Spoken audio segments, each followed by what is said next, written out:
Shalom, July 24th, 2025.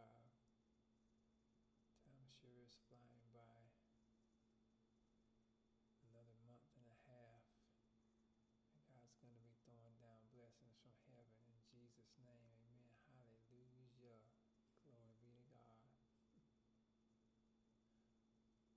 I'm just going to read a few scriptures out loud this morning to start my day. It's about 8:37.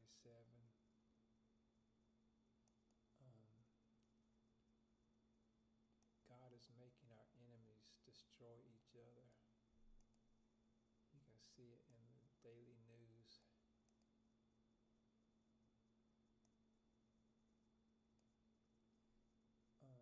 In 2 Chronicles 20, it says, when the armies of Ammon, Moab, and Mount Seir attacked Judah, God caused them to turn on each other and destroy themselves. God makes our enemies destroy each other. In 2 Chronicles 20, when the armies of Ammon, Moab, and Mount Seir attacked Judah, God caused them to turn on each other and destroy themselves. In Isaiah 49, when our enemies became desperate, they turned on themselves and engaged in self-destruction. And in James 4, it talks about how internal lust, like the Epstein files, is destroying both parties. James 4, internal lust and desires lead to conflict and infighting among people, even within a nation. Wow. In 2 Chronicles 20, it is not for you to fight this battle, says the Lord. All you got to do is stand by, watch, and wait, and witness your deliverance by the Lord, O Judah and Jerusalem. Do not fear or be dismayed. Go forth to meet them tomorrow, and the Lord will be with you. Jehoshaphat bowed down low with his face to the ground, and all Judah and the inhabitants of Jerusalem threw themselves down, face first on the ground before the Lord to worship him. Amen. They were washing his feet with their tears of joy in his presence. The Levites of the sons of Kohath and the sons of Korah got up to extol the Lord God of Israel at the top of their voices. They were praising God as loud as they could. Early in the morning they arose and went forth to the wilderness of Tekoa. And as they went forth, Jehoshaphat stood and said, "Listen to me, O Judah and inhabitants of Jerusalem. Trust firmly in the Lord your God, and you will stand firm. Trust firmly in his prophets, and you will succeed." Amen, somebody. That's a word right there. That's a word right there when our enemies are turning against each other and destroying themselves. And God says, trust in the Lord your God and stand firm. And trust firmly in his prophets, and you will succeed. Amen. Thank you, Jesus, for that word. And after taking counsel with his people, he stationed singers and worshipers to the Lord, extolling the one majestic God in holiness as they went forth ahead of the vanguard. And they were singing, "Praise the Lord, for his steadfast love is eternal." Praise the Lord, for his steadfast love is eternal. They marched before the vanguard singing that song, praising the Lord at the top of their lungs as loud as they could. And as they began these joyous shouts and hymns, the Lord set ambushes against their enemies, against Ammon, Moab, and the hill country of Mount Seir, who were marching against Judah, and they were routed.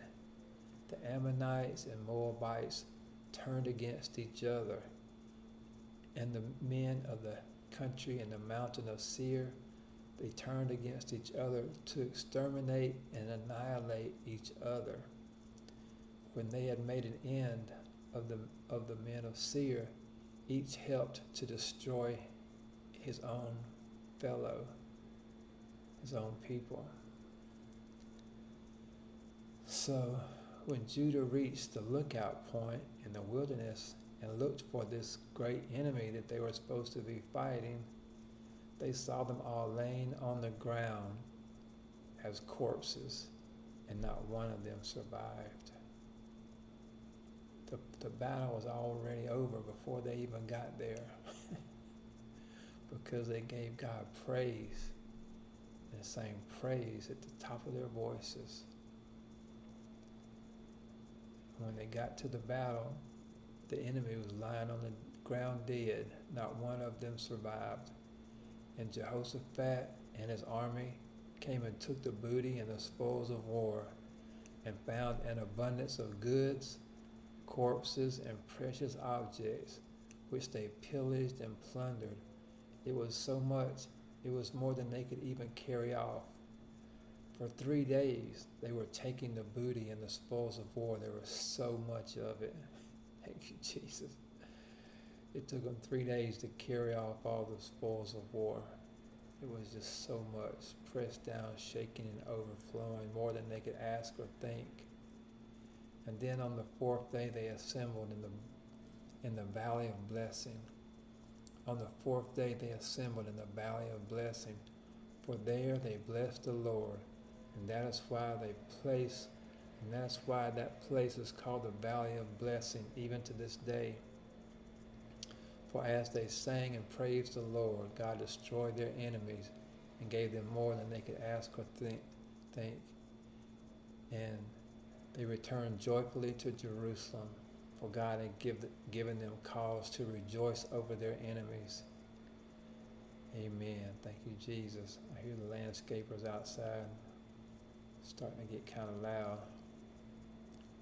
And the terror of God seized all the kingdoms of the lands when they heard that the Lord their God had fought the enemies of Israel.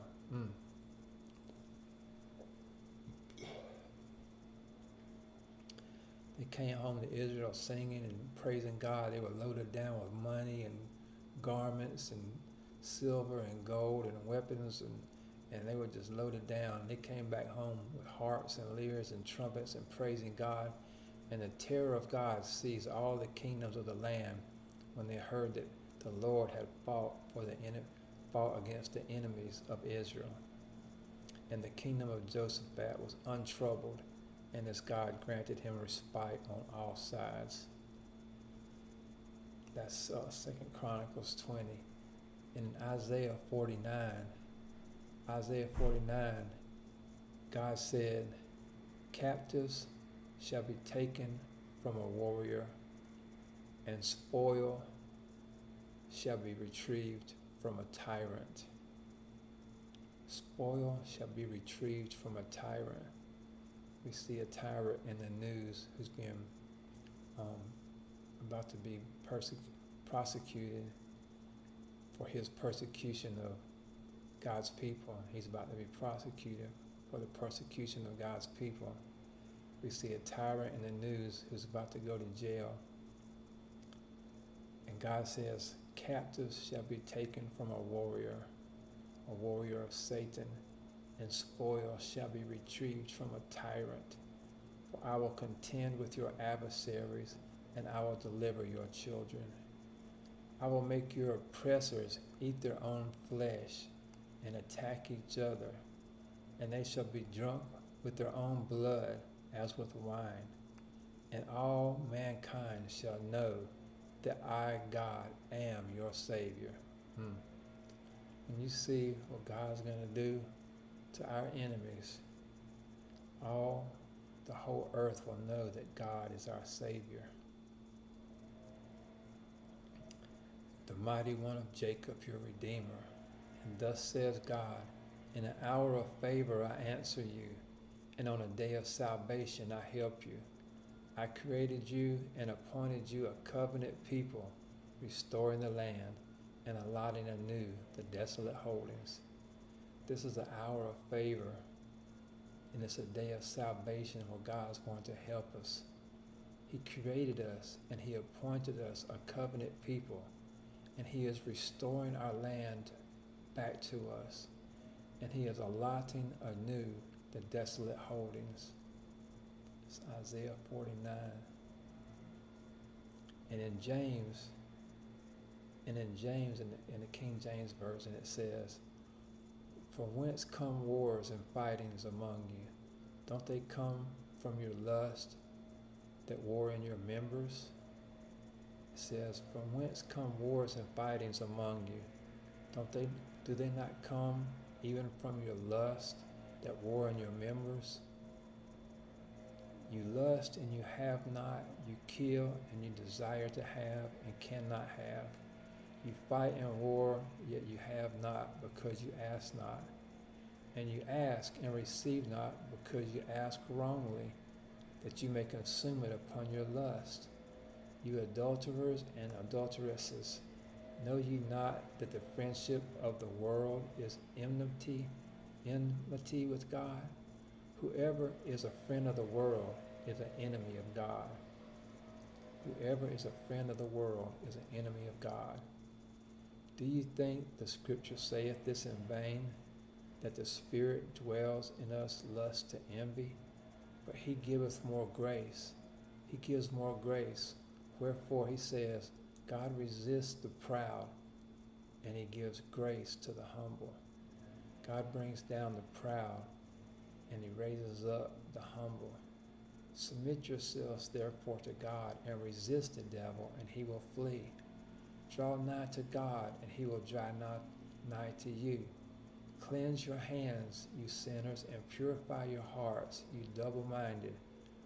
Be afflicted and mourn and weep, and let your laughter be turned to mourning, and your joy to heaviness. Humble yourselves in the sight of the Lord, and He shall lift you up.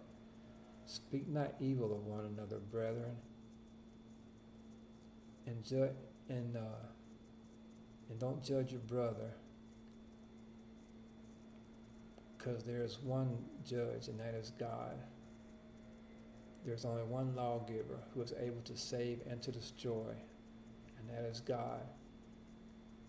Go now, ye that say, today or tomorrow we will go into such a city and continue there for a year and buy and sell and get gain. This is chapter 13 in James 4. This is verse 13 in James 4.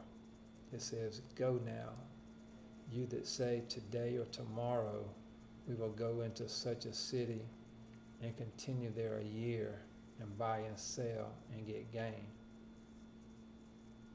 Anybody ever had thoughts like that?